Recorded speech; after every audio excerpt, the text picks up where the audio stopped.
eu queria ler com você hoje lá dois textos. O primeiro texto está em João, capítulo 2, versículo 13 ao 17.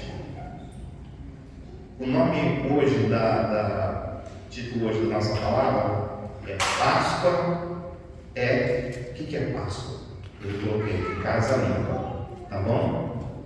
Casa limpa. O pessoal às vezes tem costume, né? Na virada do ano, né?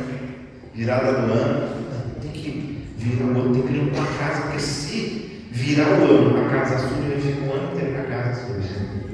E esse não está na Bíblia, mas está no costume das pessoas, na cultura delas. João capítulo 2, do 13 ao 17, diz assim: olha, estando próximo da Páscoa dos judeus, subiu Jesus para Jerusalém e encontrou no templo os que vendiam bois, ovelhas e pombas, e também os cambistas, assentados, e tendo feito um azorrague de cordas. Um azorrague é um chicote, tá? Ele fez um chicote de cordas. Ele expulsou todos do templo, bem como as ovelhas e os bois. Derramou pelo chão o dinheiro dos cambistas, virou as mesas e disse aos que vendiam as pombas: tirai daqui essas coisas, não façais da casa de meu pai casa de negócio. Lembraram-se os seus discípulos de que está escrito: o zelo da tua casa me consome. Então a gente leu aqui o que João escreveu para a gente, para deixar isso marcado na história. Estava próximo da Páscoa, Jesus entra, né, ali no templo, começa a ver aquela venda ali. O templo, ele era dividido em 3 partes. Inclusive, o templo, ele representa a gente. Representa a gente. Nós somos o quê? Espírito, alma e corpo. Então, o templo, ele tinha um lugar santíssimo, né? Aí tinha um lugar santo, tinha uma outra parte do lado de fora, que era ainda dentro do templo, onde as pessoas podiam chegar. Então, por exemplo, vamos pensar na gente, né? Existe o nosso corpo. O nosso corpo representa esse lugar lá de fora. Não é o lugar santo, nem o lugar santíssimo. É um lugar onde a gente pode ser tocado. Qualquer pessoa pode vir e botar a mão, pronto, encostou na gente, tocou na gente. Pode entrar. Aí tem a nossa alma, né? A nossa alma ali, os nossos sentimentos, as nossas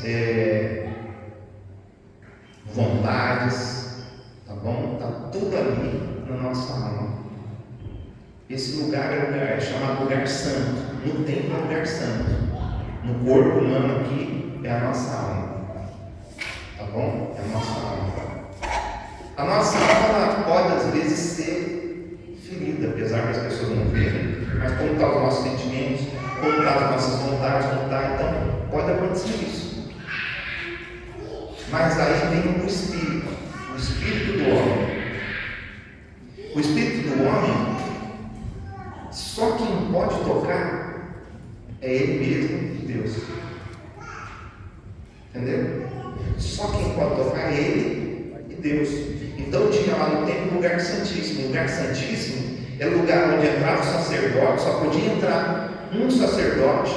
O sacerdote tinha que se preparar, se limpar, se purificar durante 7 dias, trocar as vestes toda vez, tomar vários banhos, para depois chegar lá e entrar para poder. E aí eles amarravam uma corda nele também no pé, porque se chegasse lá, ele estava lá andando, e ele tinha um sininho em volta da roupa dele, tinha um sininho. Então, se o sininho fazia barulho, o povo lá de fora ouvia, falava: ele está vivo. Ele está vivo, então tá bom. Mas se de repente o sininho começasse a parar e ficasse muito tempo sem fazer barulho, então eles davam uma puxadinha na corda para saber se o cara estava vivo ou estava morto. Porque se entrasse de qualquer forma na presença, ele morria. Entendeu? Ele morria, não podia entrar de qualquer jeito naquele lugar. E esse é o espiritual. Se a gente quiser tocar realmente as coisas espirituais, nós precisamos trabalhar com a nossa alma, de limpar a nossa alma, né? De tirar tudo aquilo que está nos atrapalhando. Hebreus fala para a gente deixar, sabe, correr a corrida que está proposta para a gente, largar todos os empecilhos, tirar tudo de lado e correr aquilo que Deus tem para você, alcançar o que Deus tem para você. Então, o templo era esse lugar, tá certo? E esses camaradas, eles estão nessa primeira parte. Eles não estão nem no Santíssimo, que se fosse ali a coisa que estava mais venida para eles. Mas eles estavam ali, no corpo. Tá bom? Vamos lá então. Vamos ler agora Mateus capítulo 21, versículo do 12 ao 13. A Bíblia diz assim: tendo Jesus entrado no templo, expulsou todos os que vendiam e compravam. Também derribou as mesas dos cambistas e as cadeiras dos que vendiam pombas. E disse-lhes: está escrito, a minha casa será chamada casa de oração, vós, porém, a transformais em covil de salteadores. Então a gente vê dois textos, duas coisas que aconteceram em momentos diferentes. Não foi uma coisa só, né? Jesus fez isso no começo do ministério dele. Ele chegou no templo e fez isso. E é engraçado, meu irmão, porque você consegue imaginar Jesus bravo? Né? Quando a gente olha para Jesus assim, pensa em Jesus. Aí você pensa em Jesus assim, aquele cara assim, abraçando todo mundo, né? Colocando a mão aqui, orando, pegando a mão do aleijado, levantando ele, né? O aleijado ele levantou, mas o cambista ele deu um rodo nele, derrubou ele, saiu de chicotada. Rapaz, Jesus ficou bravo ali. E ele ficou bravo por quê? Porque o zelo da casa de Deus consumia ele. O zelo da casa de Deus é um fervor no espírito, está pronto a fazer qualquer coisa para você defender aquilo que você acredita. Bom, o que a gente vê nesses dois textos aí? Você leu, tenho certeza que você prestou atenção que você estava lendo. E o que a gente vê então? Nos dois textos a gente vê que Jesus, o que Jesus fez? Ele expulsou, tá certo? Colocou para fora, limpou o templo. Amém? Vocês concordam com isso? Está escrito isso aí? E qual que era, por que Jesus faz isso? Por causa do zelo pela casa de Deus.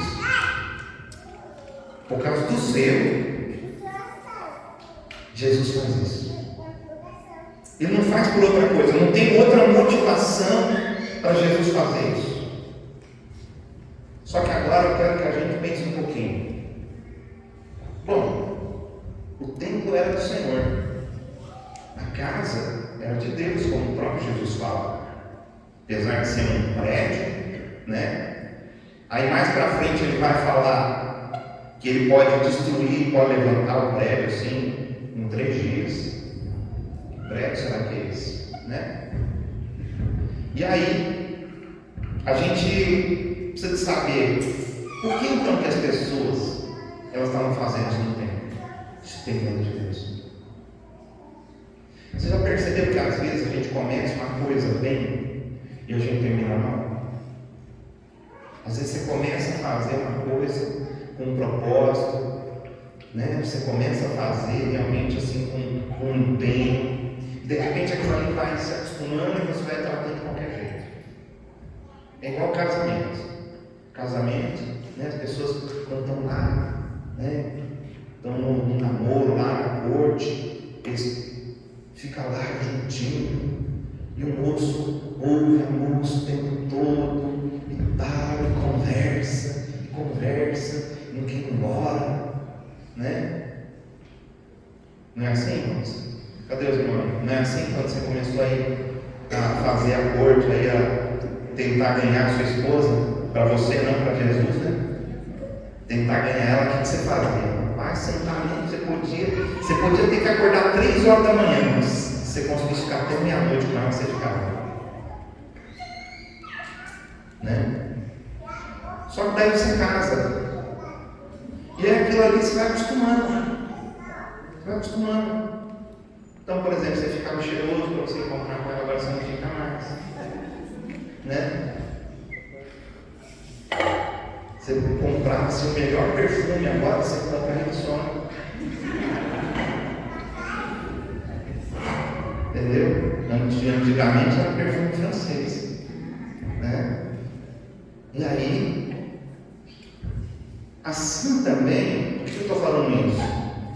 Porque assim também é a nossa vida espiritual.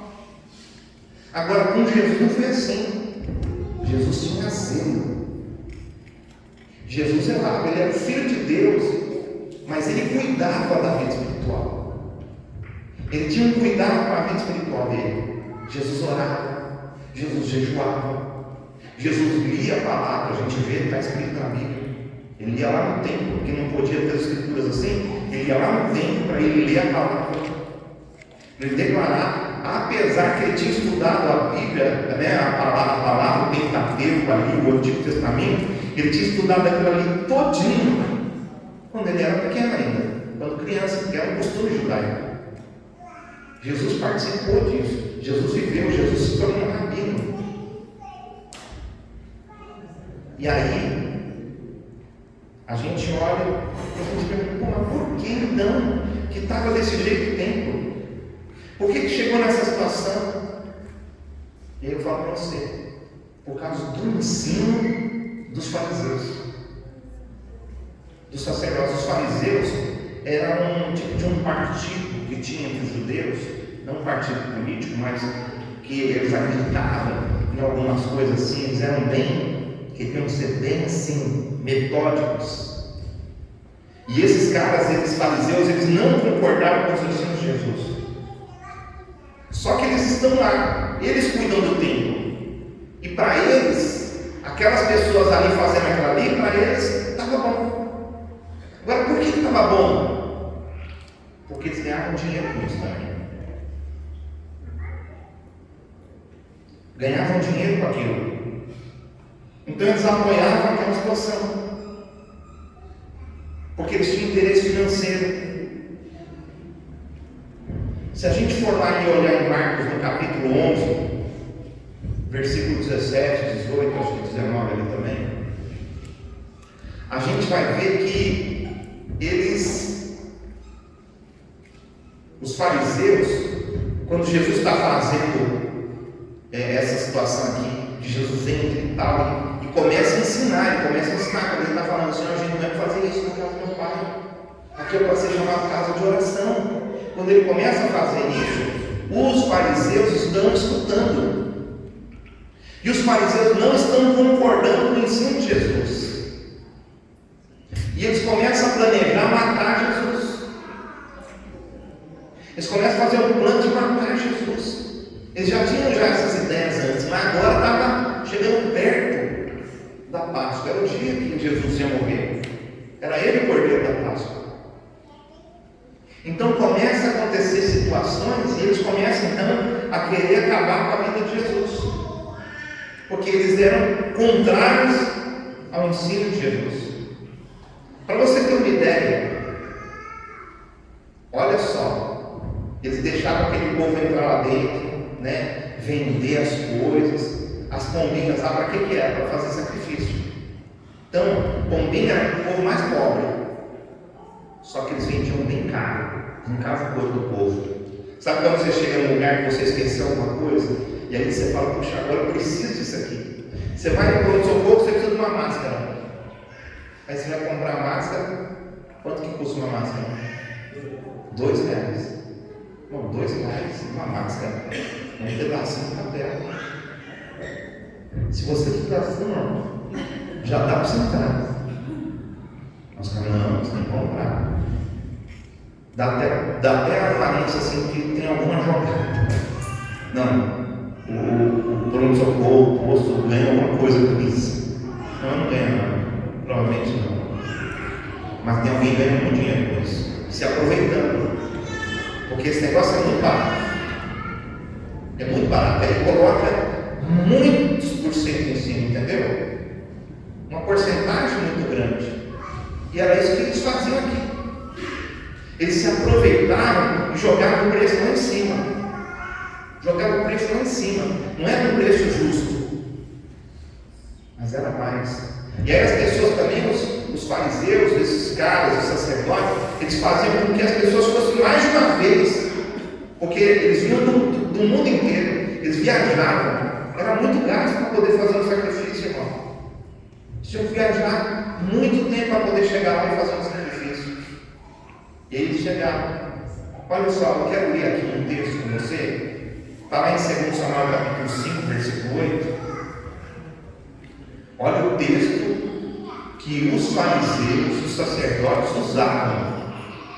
Não podia entrar no templo, podia vender, podia fazer ali negociatas ali, podia fazer o que quisesse ali. Mas eles pegavam esse texto aqui, Davi naquele dia mandou dizer: todo que está disposto a ferir os jebuseus, suba pelo canal. Eles iam para uma guerra ali.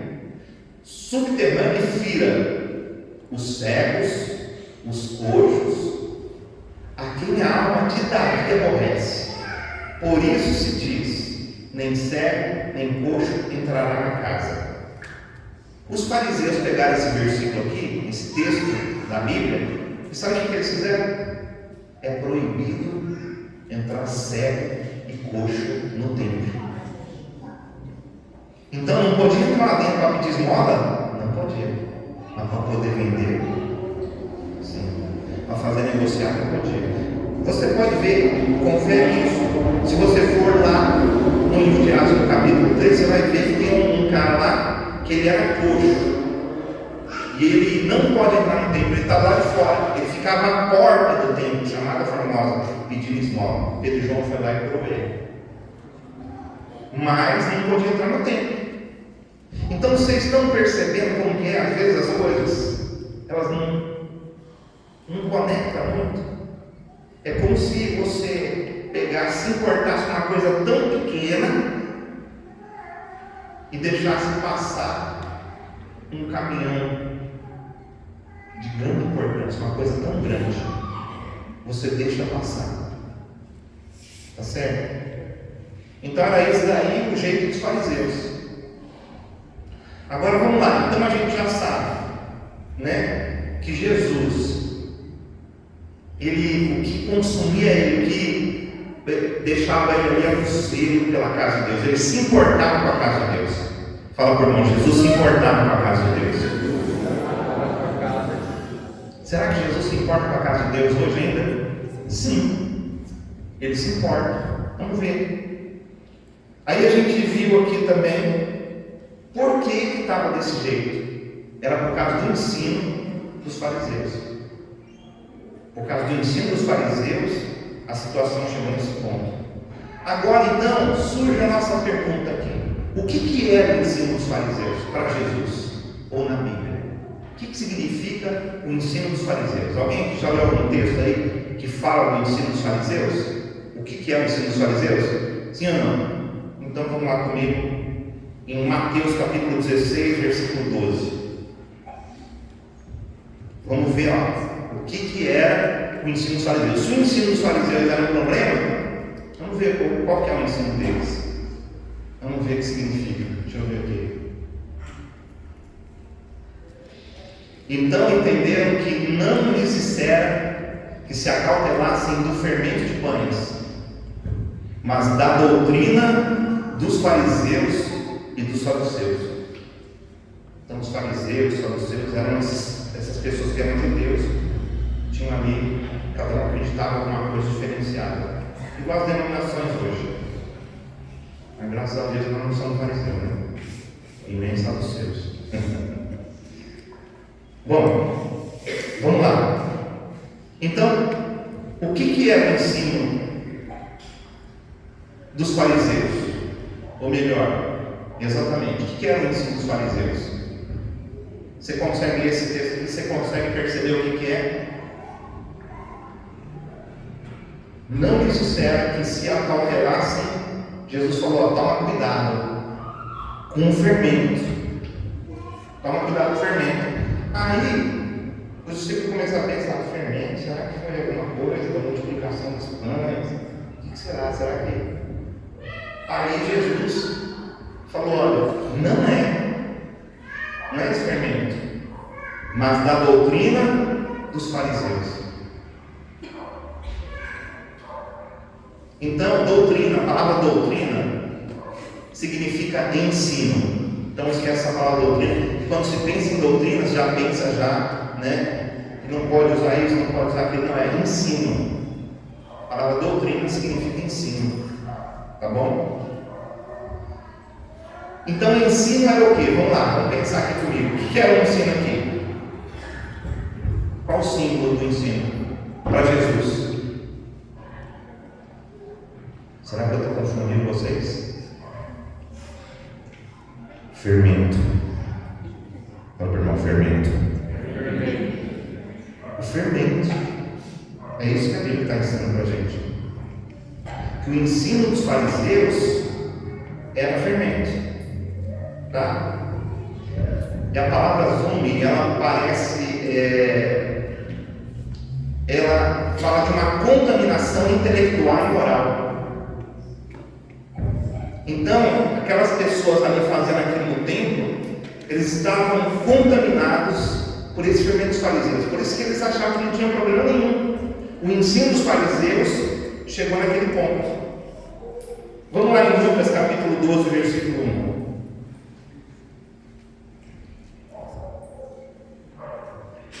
A nossa pergunta é: o que é o ensino dos fariseus? Tá? Vamos lá.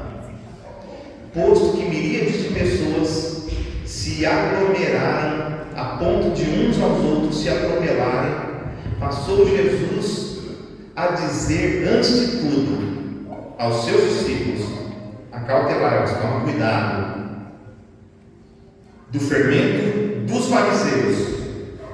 E o que é o fermento dos fariseus aqui? Hipocrisia. O que é a hipocrisia? Hipocrisia é a pessoa, tinha a ver com atuação, tinha a ver com o cara o ator de teatro, que ele podia ficar em qualquer papel, né? O cara que é ator profissional, o que ele faz? Se ele tiver que ser um bandido, ele é. Se ele tiver que ser um mocinho, ele é. Ele assume o papel e finge que é, mas ele não é. Então, Jesus está falando aqui que o fermento era fingir ser uma coisa que não era. Hipocrisia.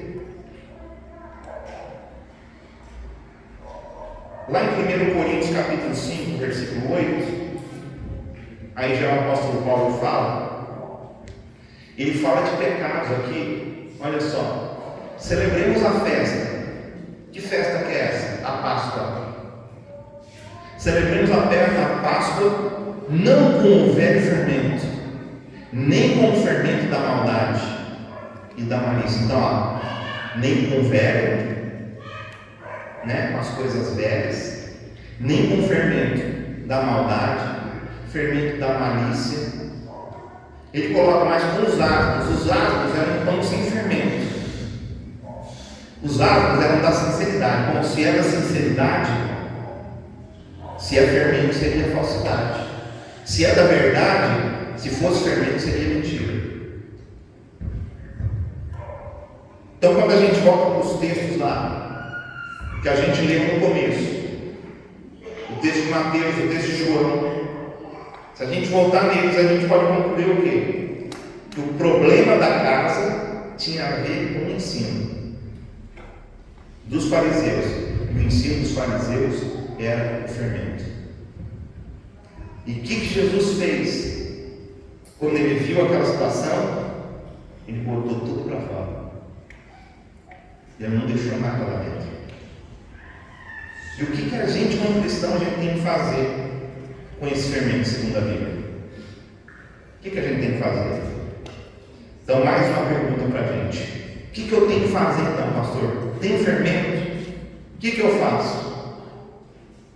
Lá em Êxodo capítulo 12, versículo 15, na primeira Páscoa comemorada, e essa Páscoa foi muito poderosa, né? Foi quando Deus libertou o povo de Israel, os hebreus, na verdade, ainda eram hebreus, não era chamado povo de Israel, mas libertou eles de lá do Egito.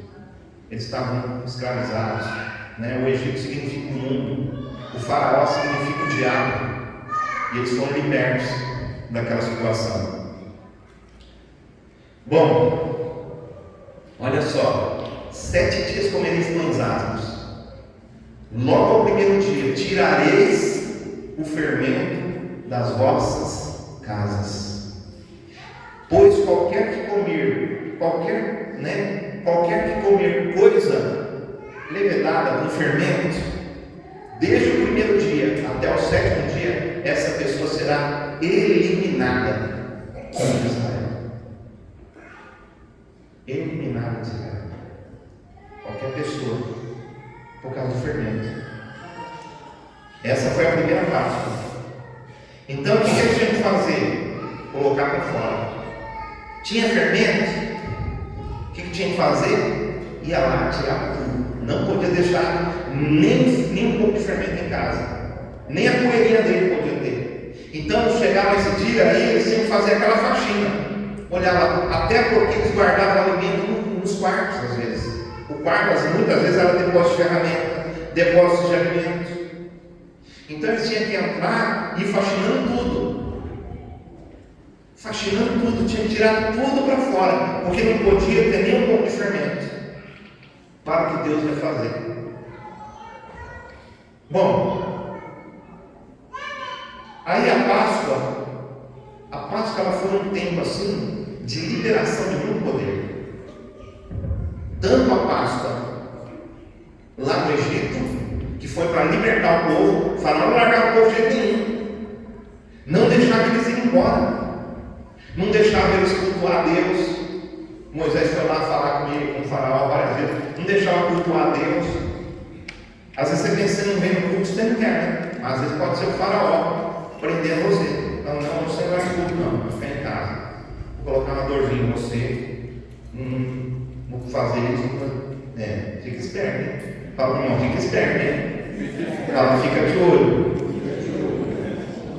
Faraózinho sem vergonha. E aí, chegou um momento, já mandou 9 pragas, na 10ª praga, ia morrer todos os primogênitos. Aí você imagina, ia morrer todos os primogênitos, e ele chegou, Deus falou assim para Moisés, faz uma festa, essa festa ia se chamar Páscoa. Não faz essa festa.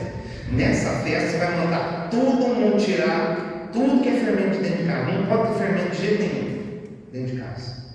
Vocês vão matar um cordeiro, vai pegar o sangue do cordeiro, passar nos umbrais das portas. Vocês vão se reunir como família, e é para comer todinho o cordeiro. Se a sua família for pequena, junta mais alguém, chama o vizinho para poder todo mundo comer o cordeiro. E não pode sobrar nada. Se sobrar alguma coisa ainda, joga no fogo, que não pode sobrar nada. Então eles pegaram, Moisés falou isso para as pessoas, eles se reuniram, está vendo como é importante a gente se reunir como família? Aí eles se reuniram como família, nas casas, e ficaram dentro das casas, o sangue do cordeiro passava no umbral da porta. E aí, quando foi à meia-noite, um espírito de morte destruidor, a Bíblia fala, ele veio passando sobre todo o Egito. Quando ele chegava num lugar que não tinha sangue na porta,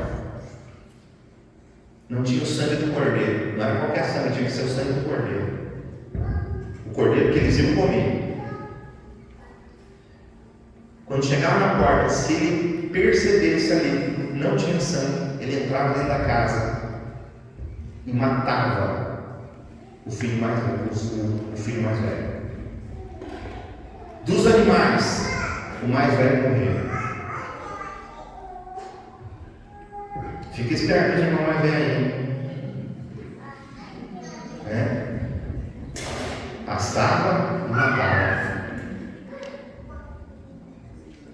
Porque eles não estavam obedecendo. De repente alguém acreditou, falando: não, mas isso aqui não tem problema, isso é coisa do Moisés. Acho que Deus não falou isso, não. E de repente não passava. Pode ser que aconteceu isso. Morria. Mas aí aquelas casas que tinham aquele sangue que eles fizeram do jeitinho que Moisés falou, quando vinha o espírito da morte, ele chegava e passava por cima, passava direto, porque ele não conseguia entrar. Não é porque ele não queria, não. É porque ele não tinha poder para entrar, porque eles estavam obedecendo a palavra de Deus. A palavra que Deus tinha para Moisés, que Deus falou, eles estavam obedecendo. Quem obedecia, sobrevivia. Agora, lá no Novo Testamento, a Páscoa também liberou um poder. Jesus é o Cordeiro. Quando Jesus está morrendo lá na cruz do Calvário, que ele morre, ele parte para a jornada que ele vai ter que fazer, ele vai ao inferno, ele vai tirar a gente de lá, depois ele vai ressuscitar no terceiro dia, ele ainda não vai subindo aos céus, só vai subir aos céus depois de 40 dias, parece. Então, na hora que Jesus está morrendo, que ele entrega, ele fala: Pai, eu te entrego o meu espírito. Por quê? Porque o corpo ele vai para a terra, Eclesiastes fala, mas o espírito vai para Deus que deu. Te entrego o meu espírito. Aí ele se entrega, começa a acontecer o quê? O véu do templo, o lugar santíssimo, que ninguém podia entrar lá, que o cara ficava lá de fora, rasgou de cima a embaixo, como quem diz: agora vocês podem entrar aqui, não tem mais nada de aqui agora, não é mais aqui que vocês vão buscar, vocês vão buscar no Espírito. Jesus falou para a mulher samaritana: vai chegar o dia que Deus procura verdadeiros adoradores que adorem em espírito e em verdade. Não é mais no templo. Não é no templo, naquele lugar santíssimo, onde o sacerdote ia lá, só ele podia entrar. Agora você é o sacerdote, você entra. Olha que coisa poderosa. Aí sabe o que acontece na hora que Jesus morre? Acontece um terremoto, o céu se fecha, 3 horas da tarde, e virou um breu. 3 horas da tarde virou um breu. Eles furam Jesus, do lado de Jesus, ao invés de sair sangue, sai água. E mortos ressuscitam. Gente que acreditou no Pai, que acreditou em Deus, estava morto.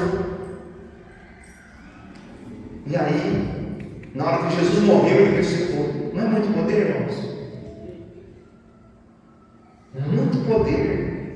Foi liberado naquela Páscoa. Então, lá no Egito, o Espírito veio e passou por cima do sangue do Cordeiro. No Novo Testamento, o Cordeiro morreu na cruz. E o sangue de Jesus Cristo nos purifica de todo pecado. A morte não tem mais poder. A morte não tem mais poder. Então, se nós queremos a bênção do Senhor, falando de Páscoa, se nós queremos a bênção do Senhor sobre a nossa vida, a bênção completa, tudo aquilo que Ele tem para a gente, o que a gente tem que fazer? Tirar o fermento da casa. Fala para o irmão, tira o fermento da casa, irmão.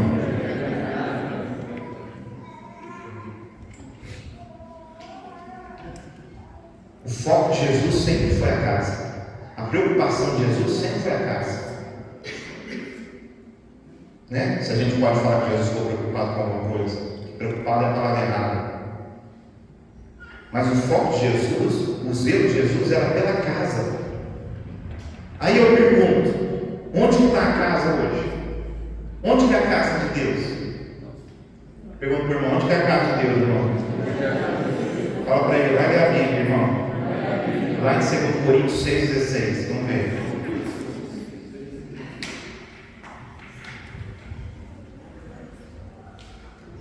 Que ligação há entre o santuário de Deus e os ídolos? Que ligação que tem? O templo de Deus, aquela palavra de santuário é a palavra naos, que significa também templo, ou casa de Deus e os ídolos. Então, olha só, não pode ter idolatria. Idolatria também é fermento na casa, porque nós somos santuário do Deus vivente. Nós somos templo de Deus. Nós somos casa de Deus. Habitarei e andarei entre eles, serei o seu Deus e eles serão o meu povo. Fala para o irmão, se você aceitou Jesus, fala, se você aceitou Jesus, você é casa de Deus. Se você não aceitou Jesus ainda, você é uma casa vazia. Você é uma casa, mas ainda é uma casa vazia. Quando você aceita Jesus, a Bíblia fala que o Espírito de Deus vem morar em você. É o que a Bíblia diz, e a gente crê na Bíblia. Vamos lá em 1 Coríntios 3,16. 1 Coríntios 3,16. Não sabeis que sois santuário de Deus e que o Espírito de Deus habita em vós? O que a gente falou a semana passada? Que o Espírito já proveu todas as coisas, não é verdade? Proveu todas as coisas para a nossa vida, para a gente viver uma vida cristã. E aqui está falando, olha, vocês são santuários, não sabeis que sois. Lá ele estava falando, eu sou. Aqui ele está falando, você é. Fala para o irmão, você, irmão, é santuário de Deus. Fala, você é casa de Deus. Fala, Deus se preocupa com a casa. Vamos lá em 1 Coríntios 6,19. Só para repetir mais um pouquinho.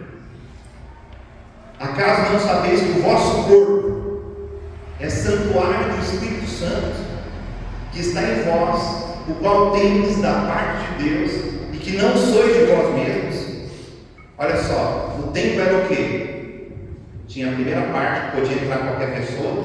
Segunda, era o santo, que significa a nossa alma.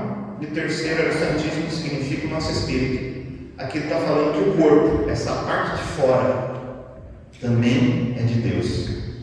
Talvez alguém fale assim, não, mas Deus não liga o que está por fora. Deus só liga o que está lá dentro. Mas aqui está falando que o que tem fora também é importante. Você é templo de Deus. Isso muda, irmãos, muita coisa na nossa vida. Porque não adianta a gente viver um cristianismo onde a gente fala assim, eu não vou fazer isso, porque senão o pastor vai achar ruim comigo, vai me dar bronca. Meu líder vai achar ruim, vai me dar bronca.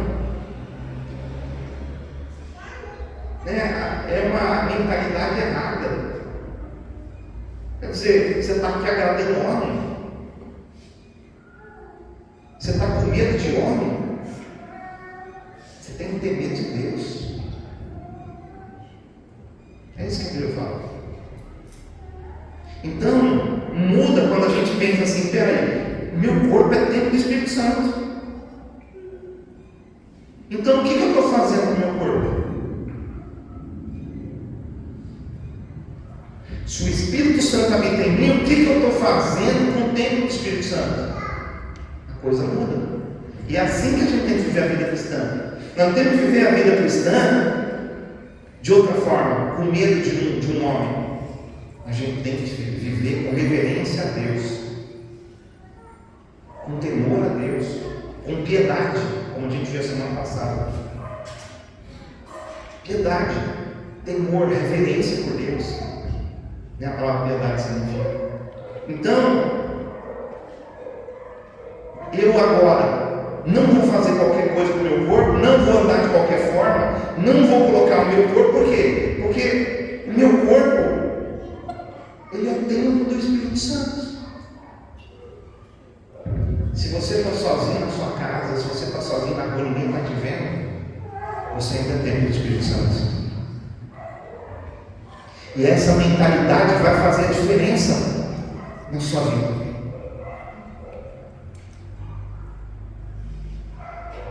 Porque a gente anda muito com a alma, entendeu? Às vezes a gente anda muito na alma, muito nas vontades, muito nas emoções, na mentalidade. E aí quando você anda pela sua alma, às vezes você erra o caminho. Mas quando você anda pelo Espírito, você vai acertar o caminho. Só que para andar pelo Espírito, você tem que cuidar da casa de Deus. Fala para o irmão, cuida da casa de Deus, irmão. E a ordem era o quê? Tira todo o fermento de dentro da casa. Tira todo o fermento. A gente não pode deixar, irmãos, o cristianismo se misturar. A gente começar a aceitar coisas, às vezes, que são contra a Bíblia. Começar a aceitar coisas na nossa vida que são contra a palavra de Deus. Nós temos que aceitar aquilo que Deus preparou para a gente. Então, fala para o irmão, tira o fermento de dentro da casa, irmão. E o fermento é a malícia, é a maldade, é a hipocrisia. O fermento é o ensino dos fariseus, que fala que não tem problema não, que pode fazer isso e não tem problema. Mas ó, não pode fazer isso, não pode fazer. Coloca também regras. Os fariseus tinham regras assim. Tinha que lavar a mão para comer. E tem que fazer isso mesmo. Mas tem gente que não lava, o cara está com fome. Não é verdade? E daí? Quer dizer que ele vai ser condenado por causa disso? O fariseu estava condenado. O fariseu não deixava o coxo, o cego entrar no templo, mas podia entrar outras coisas no templo. E é isso que a gente tem que tomar cuidado. Se a gente não está de repente se preocupando com coisas que não precisamos nos preocupar e deixando passar coisas que não podemos deixar passar. E a gente tem que orar por isso. Nós temos que nos preocupar com isso e orar por isso. Jesus, ele teve zelo que consumia ele pela casa de Deus. Isso significa que ele estava disposto a fazer qualquer coisa, a ser radical. Se fosse preciso, ele ia dar chicotada. Se fosse preciso, ele ia ficar nervoso. Se fosse preciso, ele ia dar empurrão. Mas ele não ia aceitar aquilo na casa dele. Porque a casa dele é a casa de Deus. Então nós temos que colocar para fora. Coloca para fora. Tudo aquilo, irmão, que não tem a ver com Deus. Coloca para fora, faz o que for necessário. E eu pergunto, será que você tem esse zelo? Será que eu tenho esse zelo? Da gente colocar para fora.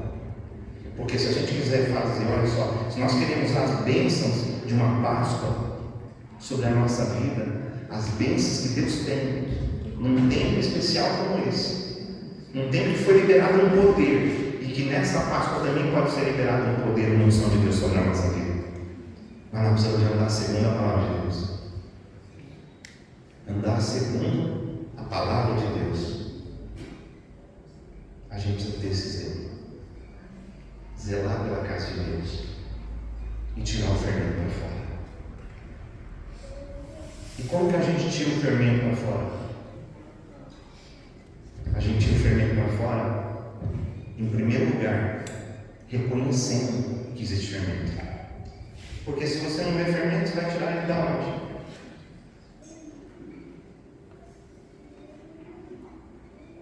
A Bíblia fala: erreis porque não conheceis as sagradas escrituras. Errou, não conheceu. E aí, porque você não conheceu, você errou. Tá. O que é isso? Fermento. Eu preciso conhecer. Eu preciso aprender, eu preciso estar nos cultos. Eu preciso ouvir a palavra de Deus. Aquilo que está sendo dado. Né? Aqui é a nossa igreja. É aqui que a gente tem que aprender a palavra. Aquilo que está sendo dado. Vamos receber aquilo que Deus está dando para a gente. E vamos colocar em prática. Então, a gente tira o fermento para fora de casa. Primeiro você precisa reconhecer. Porque como você vai tirar uma coisa que você não está vendo? Então você precisa pedir para Deus: Deus, mostra para mim onde que está esse fermento. Onde que está esse fermento? Segunda coisa, se arrependa. Se arrepender é você começar a colocar o fermento para fora. Se arrepende. Se arrepende da maldade, do ódio, da pornografia. Se arrepende, né, da falta de perdão. Se arrepende. Fala para Deus. Reconhece. Fala para Deus. Confessa. Você se arrepende, mas você fala com a boca para Deus. E aí você pede perdão para Deus.